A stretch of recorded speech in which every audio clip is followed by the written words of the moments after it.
Ezekiel 30 verse 3.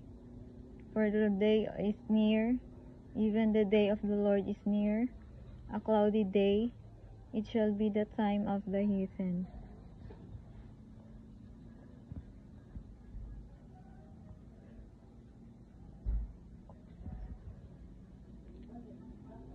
That's the message of the Lord for you today, that the day is near, the end is near in this whole earth, and that God is going to come soon, and that God wants you to be prepared, and God wants that all of your hearts are ready and prepared.